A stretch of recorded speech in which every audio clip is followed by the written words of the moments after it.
مراد آباد میں ایک بڑے شاعر گزرے ہیں، جگر مراد آبادی رحمۃ اللہ علیہ، بڑے شاعر تھے، عمدہ غزل کہتے تھے، استاد الشعراء تھے، سارے شعراء ان کو اپنا استاد سمجھتے تھے۔ مگر اللہ کی شان دیکھیں کہ اس بندے کو شراب کی عادت پڑ گئی تھی اور وہ کھلے عام شراب پیتا تھا، ڈرتا جھجکتا نہیں تھا، مشہور شرابی تھا، مگر تھے بہت ذہین اور بڑے اچھا کلام کرنے والے تھے۔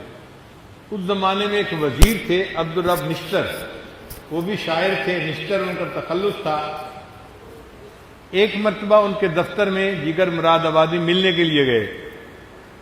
اب ظاہر میں ان کے کپڑے بھی میلے کچیلے اور عام سے تھے اور حیثیت بھی کوئی نہیں تھی، تو ان کے جو اٹینڈنٹ تھا اس نے دیکھا تو اس نے کہا کہ بھائی وزیر صاحب اپنے دفتر میں مصروف ہیں اور وہ تو اس طرح عام بندوں سے نہیں ملا کرتے۔ جگر صاحب نے کہا کہ یہ چھوٹی سی پرچی ہے، یہ انہیں دکھا دو، مجھے اجازت مل جائے گی۔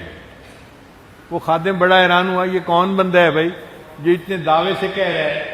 انہوں نے کاغذ کی چھوٹی سی پرچی پر ایک مصرع لکھا،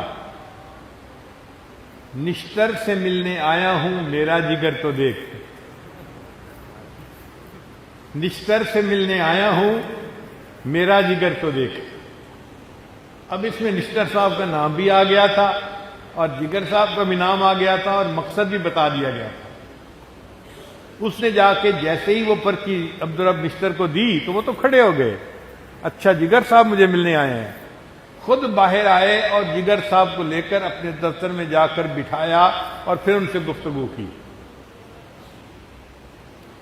تو شعراء کی دنیا میں ان کا بڑا مقام تھا۔ اللہ کی شان دیکھیں، اللہ سبب بنانے والے ہیں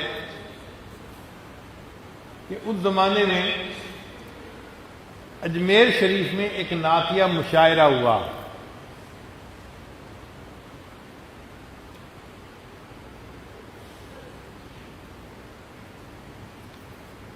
اور جو نعتیہ مشاعرہ تھا وہ بڑے پیمانے پہ تھا، یعنی جیسے بین الاضلاعی مقابلے ہوتے ہیں نا کہ پورے ملک سے شعراء کو بلاؤ۔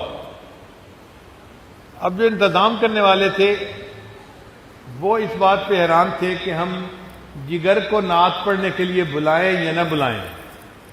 کچھ کہتے تھے کہ وہ شرابی ہیں، ان کو نہیں بلانا چاہیے، کچھ کہتے تھے کہ وہ مشاعرہ کیسا جس میں اتنا بڑا شاعر نہ ہو، تو اختلاف رائے ہو گئے۔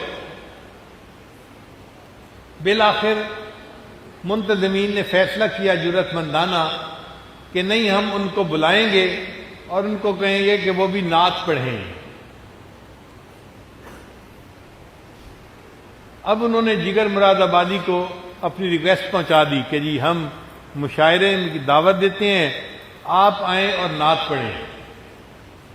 جگر صاحب نے نہ تو کر دی، مگر حیران تھے کہ مجھ جیسا شرابی، مجھ جیسا گناہگار، مجھ جیسا سیاہکار اور نبی اکرم کی شان میں کلام لکھے اور ان کی شان میں کلام پڑھے، میرے منہ کو زیر کیسے دیتا ہے؟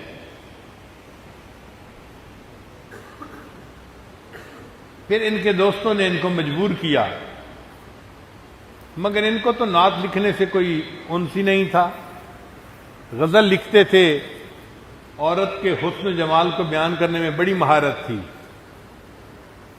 انہوں نے ارادہ کر لیا نعت لکھنے کا، روز نعت لکھنے بیٹھتے اور بے اختیار غزل لکھ بیٹھتے، نعت لکھنی شروع کرتے اور غزل لکھ دیتے، پھر لکھے ہوئے کو کاٹتے، لکھتے کاٹتے، لکھتے کاٹتے، کئی دن گزر گئے۔ ایک اذیت تھی ذہنی کہ میں اس قابل نہیں کہ مجھے نبی علیہ الصلوۃ والسلام کی شان میں کچھ لکھنے کی سعادت ملے۔ سمجھتے تھے کہ یہ میرے گناہوں کا وبال ہے۔ پھر اللہ کی شان دیکھیں کہ ایک دن ایک مصرع بن گیا اور پھر تو جیسے راستہ ہی کھل جاتا ہے۔ ایسی بارش ہوئی مضمون کی کہ انہوں نے ایک مجلس میں نعت لکھ ڈالی اور ارادہ کر لیا کہ میں جاؤں گا اور نعت پڑھوں گا۔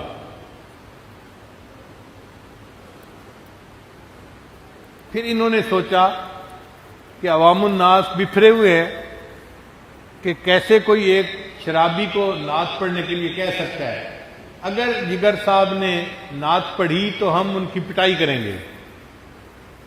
تو ہنگامہ کھڑے ہونے کا ڈر تھا.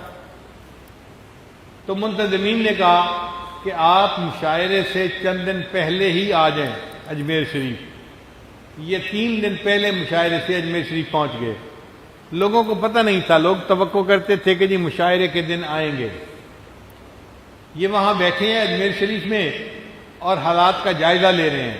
شہر میں بڑے بڑے پوسٹر لگے ہوئے ہیں. ہم ایک شرابی کو نبی علیہ السلام کی شان میں شعر نعت کہنے کی اجازت نہیں دے سکتے. اگر اس نے نعت پڑھی تو ہم اس کو ذلیل کریں گے، رسوا کریں گے، ہم اس کی مخالفت کریں گے. اب منتظمین بھی پریشان تھے. خیر جب مشاعرے کا دن آیا تو جگر صاحب کو انہوں نے بڑے حفاظت کے ساتھ مشاعرے کی جگہ تک پہنچا دیا اور چھپا کے بٹھا دیا.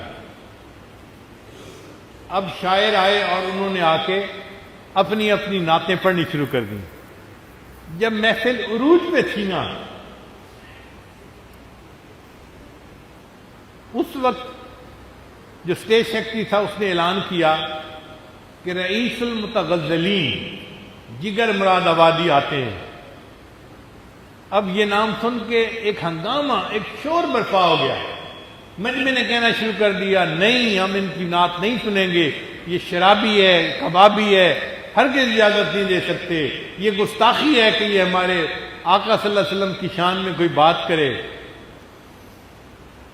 خیر جگر مراد آبادی نے بڑے تحمل کے ساتھ اسٹیج پہ آ کے سب ہنگامے کو دیکھا اور پھر اتنی بات کہی کہ محترم سامعین، آپ مجھے ہوٹنگ کر رہے ہیں یا اس نعت کو ہوٹنگ کر رہے ہیں جو میں سنانے کے لیے آج آپ کے سامنے آیا ہوں. تو مجمع خاموش ہو گیا. جب مجمع 1 منٹ کے لیے خاموش ہو گیا تو انہوں نے اپنی شعر کا پہلا مصرع پڑھا. ایک رند ہے اور مدحت سلطان مدینہ. ایک رند ہے اور مدحت سلطان مدینہ. اب الفاظ ایسے تھے کہ مجمع کے لوگوں کو جیسے سانپ سونگھ گیا. وہ چاہتے تھے کہ ہم بھی سنیں آخر ایک شرابی نے آقا صلی اللہ علیہ وسلم کے بارے میں کیا کہا. تو جب مجمع خاموش ہو گیا تو جگر مراد آبادی نے روتے ہوئے نبی علیہ السلام کی شان میں اشعار پڑھے. ایک رند ہے اور مدحت سلطان مدینہ، ہاں کوئی نظر رحمت سلطان مدینہ. دامان نظر تنگ فراوانی جلوہ، اے طلعت حق طلعت سلطان مدینہ. اے خاک مدینہ تیری گلیوں کے تصدق، تو خلد ہے تو جنت سلطان مدینہ. اس طرح کے ہر سانس و مصروف عبادت، دیکھوں میں در دولت سلطان مدینہ. ایک ننگے غم عشق بھی ہے منتظر دید، صدقے تیرے اے صورت سلطان مدینہ. کونین کا غم یاد خدا اور شفاعت، دولت ہے یہی دولت سلطان مدینہ. ظاہر میں غریب الغربا پھر بھی یہ عالم، شاہوں سے سوا سطوت سلطان مدینہ. اس امت عاصی کے نہ منہ پھیر خدایا، نازک ہے بہت غیرت سلطان مدینہ. کچھ ہم کو نہیں کام جگر اور کسی سے، کچھ ہم کو نہیں کام جگر اور کسی سے، کافی ہے بس ایک نسبت سلطان مدینہ. کافی ہے بس ایک نسبت سلطان مدینہ. اب جب یہ انہوں نے نعت پڑھی تو مجمع تو حیران تھا کہ اللہ نے ایک شرابی کے زبان سے کیسی عجیب باتیں کہلوا دی. یہ باتیں تو کوئی عاشق صادق ہی کہہ سکتا ہے نا. کچھ ہم کو نہیں کام جگر اور کسی سے، کافی ہے بس ایک نسبت سلطان مدینہ. خیر جگر مراد آبادی بھی خوش تھے اور باقی شعراء بھی خوش تھے. مشاعرے کے بعد جگر مراد آبادی کی ملاقات ہوئی حضرت مجذوب رحمۃ اللہ علیہ سے۔ حضرت مجذوب رحمۃ اللہ علیہ اس زمانے میں گریڈ 22 کے آفیسر تھے، سیکٹری لیول کے، ڈائریکٹر لیول کے آفیسر تھے، مگر داڑھی تھی، سادہ لباس پہنتے تھے اور مولوی ٹائپ بندے تھے۔ تو جگر مراد آبادی نے دیکھا تو انہوں نے پوچھا، مجذوب تم تو مسٹر تھے، تمہاری ٹر کیسے مس ہو گئی؟ مجذوب تم تو مسٹر تھے، انگریزی تعلیم یافتہ تھے، تم تو مسٹر تھے، تمہاری ٹر کیسے مس ہو گئی؟ تو حضرت مجذوب رحمۃ اللہ نے فرمایا کہ مجھے ایک اللہ والے کی صحبت نصیب ہوئی اور اس کی صحبت سے میری ٹر مس ہو گئی۔ تو جگر مراد آبادی نے کہا کہ کیا میری بھی ملاقات ہو سکتی ہے؟ انہوں نے کہا ہاں، میں ان سے اجازت لے کے ملاقات کروا سکتا ہوں۔ جگر مراد آبادی نے کہا کہ میری 2 شرطیں ہیں۔ ایک شرط تو یہ کہ میں آؤں گا تو چونکہ پینا میری عادت بن چکی ہے، اب اس کے بغیر میں رہ نہیں سکتا، تو میں وہاں بھی جا کر پیوں گا، یہ شرط ہے میری۔ چنانچہ خواجہ مجذوب رحمۃ اللہ نے حضرت اقدس تھانوی رحمۃ اللہ سے پوچھا کہ حضرت ایک شاعر ہے، شرابی ہے، مگر آپ سے ملنے کا خواہش مند ہے، شرط یہ لگاتا ہے کہ میں آؤں گا تو میں وہاں بھی پیوں گا، رات کو پیے بغیر میرا گزارا نہیں ہوتا۔ حضرت تھانوی رحمۃ اللہ نے فرمایا ہاں وہ آئیں، ہم ان کو خانقاہ میں نہیں ٹھہرائیں گے، کیونکہ خانقاہ تو پبلک پلیس ہے، پبلک پلیس پر ایسا گناہ نہیں کر سکتے، میں ان کو اپنا گھر ٹھہراؤں گا۔ گھر میں تو کافر بھی مہمان رہ سکتا ہے، اور کافر اپنا کفر کرے یہ اس کا معاملہ ہے، اگر گھر میں رہ کر وہ شراب پیئیں گے تو شرن ہمارے اوپر وبال نہیں آئے گا۔ چنانچہ مجذوب رحمۃ اللہ علیہ کی وساطت سے جگر مراد آبادی کو حضرت اقدس تھانوی رحمۃ اللہ کی صحبت میں جانا نصیب ہو گیا۔ اب حضرت کے چہرے کا دیدار کیا تو دل نے ملامت کی کہ جگر کب تک تم اس شراب کو پیتے رہو گے؟ کہتے ہیں چھٹی نہیں ہے منہ سے یہ کافر لگی ہوئی، ایسی عادت ہے کہ اس کو چھوڑنا مشکل ہوتا ہے۔ مگر جگر مراد آبادی نے اس وقت حضرت کے سامنے 2 ارادے کیے۔ حضرت ایک تو آج میں اپنے چہرے پر داڑھی سجانے کا ارادہ کرتا ہوں، آج کے بعد شیو نہیں کروں گا، اور دوسرا ارادہ کہ آج کے بعد میں شراب نہیں پیوں گا۔ بن کہے اللہ والے کی صحبت کی برکت سے اللہ نے توبہ کی توفیق عطا فرما دی۔ چنانچہ حضرت تھانوی رحمۃ اللہ نے دعا دی اور جگر مراد آبادی نے داڑھی بھی رکھ لی اور شراب بھی چھوڑ دی۔ شروع میں چند دن تو طبیعت بڑی خراب رہی، ڈاکٹروں نے کہا کہ تمہیں شراب چھوڑنی تھی تو ٹیپر آف کرتے، تھوڑی تھوڑی گھٹاتے۔ کہنے لگے نہیں، جب میں نے چھوڑنی تھی تو میں نے چھوڑ دی، اب زیادہ سے زیادہ موت ہی آ جائے گی نا، اور کیا، میں اس کے لیے تیار ہوں۔ اللہ نے کیا کہ کچھ عرصے بعد صحت بھی بحال ہو گئی، شراب کی عادت بھی چھوٹ گئی، اور چہرے سے داڑھی سجنے کی وجہ سے چہرہ نورانی بھی بن گیا۔ اب لوگ جگر مراد آبادی کو دیکھنے کے لیے آتے، دور دور سے آتے اور جگر مراد آبادی کو دیکھ کے آئیں۔ تو جگر مراد آبادی کو پتہ چل گیا کہ لوگ میری شکل دیکھنے کے لیے آتے ہیں، تو جگر مراد آبادی نے اپنے بارے میں خود شعر کہا، چلو دیکھ آئیں تماشا جگر کا، چلو دیکھ آئیں تماشا جگر کا، سنا ہے وہ کافر مسلمان ہوا ہے، چلو دیکھ آئیں تماشا جگر کا، سنا ہے وہ کافر مسلمان ہوا ہے۔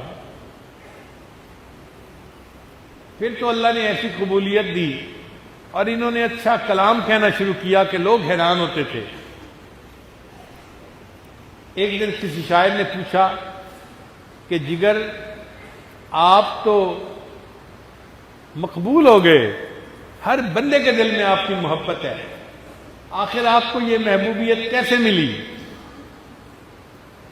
تو شاعر بات کا جواب شعر میں دیا کرتے ہیں، تو جگر مراد آبادی نے شعر جواب دیا، میرا کمال عشق میں اتنا ہے اے جگر، میرا کمال عشق میں اتنا ہے اے جگر، وہ مجھ پہ چھا گئے میں زمانے پہ چھا گیا۔